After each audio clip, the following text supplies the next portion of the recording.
Začíname túru na Chopok. Lenka sa teší na Chopok. Čaká nás 4,5 km do kopca, cca 1000 výškových metrov, takže uvidíme, kedy tam dojdeme. Dúfajme, že pod 2 hodiny. No, to neviem.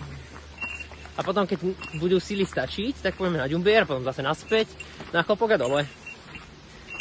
Krása.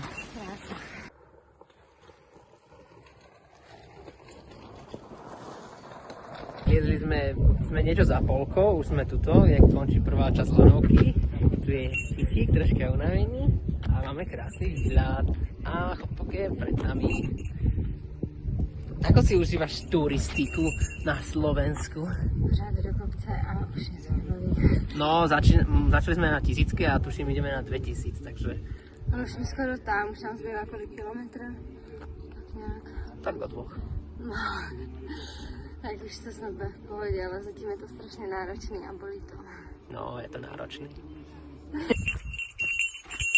Kráčame teraz po modrej smerom na Chopok, na vrchol už.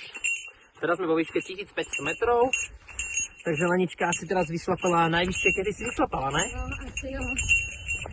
A tak v tých Čechách majú tú snežku z 1600, tak teraz je už skoro na snežke.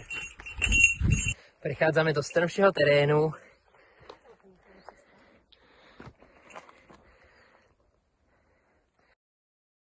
Takže nachádzame sa asi vo výške 1800 metrov. Strašný, bylo strašně náročný sem vylíst. Ale No. už vidíme vrcholek, takže... A tu už je vrchol, tu niekde. Takže už máme tu iba kousek, asi 200 výškových metrov.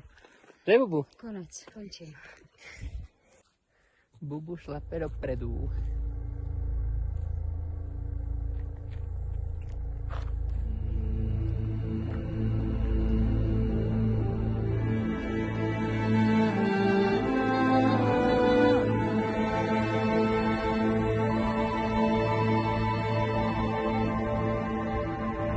Takže nachádzame sa vo výške 2024 metrov.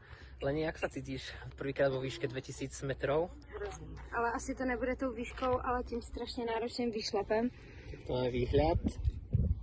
No. Protože takhle náročný výšlap jsem nešla asi nikdy. Tak to bylo strašný a stalo mě to všechny síly, co jsem dostala. Ale Lenka to zvládla a oblúbila si Tatry. No.